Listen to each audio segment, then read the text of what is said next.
ನಮಸ್ಕಾರ ರೀ ದೇವ್ರ, ನಾನು ನಿಮ್ಮ ಲಿಂಗು ರಾಯಲ್ ಕಿಂಗು. ನಮ್ಮನ್ನು ಹೊಂಟು ಬಿಟ್ಟು ನೋಡ್ರಿ ಗುರ್ಲಾಪುರ ಕ್ರಾಶಿಗೆ. ನಮ್ಮ ರೈತರ ಮತ್ತು ಸ್ಟ್ರೈಕ್ ಮಾಡ್ಯಾರಲ್ರಿ, ನಾವು ಪಕ್ಕ ರೈತರ ಮಕ್ಕಳದು ಮತ್ತು ಹೋಗಬೇಕಲ್ರಿ. ಅಷ್ಟನ್ನೂತ್ರಾಗ ಬಂದುಬಿಟ್ಟು ನೋಡ್ರಿ ನಮ್ಮನ್ನು ಗುರ್ಲಾಪುರ ಕ್ರಾಶಿಗೆ ಹೋಗೋದ್ರಾಗ ಬ್ಯಾರಿಗೇಟ್ 3 ತಂದಲ್ಲಿ ಹೆಚ್ಚಿದ್ರಿ.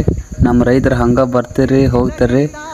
ನಾವು ಅಷ್ಟನ್ನೂತ್ರಾಗ ಜನ ಜಾತ್ರೆ ಒಳಗೆ ದಾಟಬೇಕಂದ್ರೆ ಭಾಳ ಗದ್ದಲಾಯ್ತು ರೀ. ಮತ್ತು ಇನ್ನು ಇಂಥ ಜನದೊಳಗೆ ಹೋಗೊಂಡ್ರಲ್ಲೇ ನಾವನ್ನ ಹೊಂಟ ಬಿಟ್ಟು ನೋಡ್ರಿ ಎಷ್ಟು ಹೆಂಡು ಮಂದಿ ದುಗ್ಸಾಡ್ಕೋತ ಪಾರ ಹಾಯ್ದು ಭಾಳ ಜಡ ಐತ್ರಿ. ಅಷ್ಟು ಜನನ ಕುಡಿತ್ರಿ. ಅಷ್ಟು ಅನ್ನೋದ್ರಾಗ ನಮ್ಮ ಗುರುಜಿ ಭಾಷಣ ಕೇಳಿ ಬಿಡೋಣ್ರಲ್ಲ. ಬಡ್ಡಿ ಕೊಟ್ಟವ, ನಿನಗೆ ಟ್ಯಾಕ್ಸ್ ಕೊಟ್ಟವ, ನಿನಗೆ ಪಗಾರ ಕೊಟ್ಟವ, ಡೀಸೆಲ್ ಕೊಟ್ಟವ, ನಿನಗೆ ಡ್ರೈವರ್ ಕೊಟ್ಟವ, ನಿನಗೆ ಪಿ ಎ ಕೊಟ್ಟವ, ನಿನ್ನ ಮೊಬೈಲ್ ಕರೆನ್ಸಿ ಹಾಕಿದ ಮಾಲ ಕೀಲಿ ಕೂತಾನು. ನಿನ್ನ ದವಾಖಾನಿ ಖರ್ಚು ಕೊಟ್ಟವ ಇಲ್ಲಿ ಕೊತ್ತಾನು. ನೀನು ವಿಮಾನ ಚಾರ್ಜ್ ಕೊಟ್ಟವ, ರೈಲ್ವೆ ಚಾರ್ಜ್ ಕೊಟ್ಟವ. ನೀ ಚುನಾವಣೆ ರೊಕ್ಕ ತುಡು ಮಾಡಿಲಿರ ಅಲ್ಲಿ ಒಯ್ಯಾಕ ಕೊಟ್ಟು ಮಾಲಕ್ಕಿ ಕೊಟ್ಟಾನು. ಇನ್ನು 2000 ನಮ್ಮ ಜನ ಬದಲಾಗೋದಿಲ್ಲ. ಈಗ 500 ತಗೊಂಡು ಹೋಗ್ತೀವಿ ಅಂತ ತಿಳಿಸಿ. ಈಗ ಸಚಿವ ಸ್ಥಾನ ಉಳಿತದೋ ಇಲ್ಲೋ ಅಂತ ಡೌಟ್ ಕೆಲವು ಮಂದಿಗೆ ಐತಿ.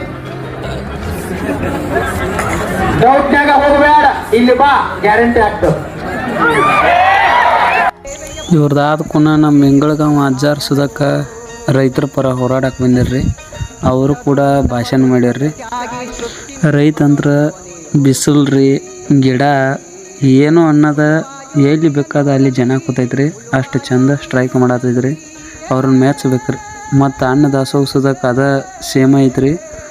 ಯಾವ ಊರಿಂದ ಬರ್ತಾರ ಆ ರೈತರ ಅಕ್ಕಿ ಮತ್ತು ಅವ್ರ ಕೈಲಿ ಎಷ್ಟಾಕೈತೆ ಅಷ್ಟು ಹಣ ಏನು ಬೇಕಾದ ಸಹಾಯ ಮಾಡತ್ತಾರ್ರಿ.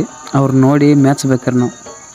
ಅದಕ್ಕೆ ನಿಮಗೆ ಹೇಳೋದು ಒಂದೇ ರೀ, ಅವ್ರು ಏನು ಹೋರಾಟ ಮಾಡತ್ತಾರಲ್ಲ ನಮ್ಮ ಸಂಬಂಧ ಮಾಡತ್ತಾರ್ರಿ. ನಿಮಗೆ ಹೇಳೋದು ಇಷ್ಟ ರೀ, ಅಷ್ಟು ದೊಡ್ಡ ರೈತರೆಲ್ಲ ಕೂಡಿ ನಮ್ಮ ಪರವಾಗಿ ಹೋರಾಡತ್ತಾರಂದ್ರೆ ನೀವು 3,500 ಆಗೋತಕ್ಕ ಯಾವ ಫ್ಯಾಕ್ಟ್ರಿಗೂ ಕಳಿಸ್ಬೇಡ್ರಿ, ಎಲ್ಲಿಯೂ ಕಳಿಸ್ಬೇಡ್ರಿ. ನೀವು ಹೋರಾಡ್ರಿ.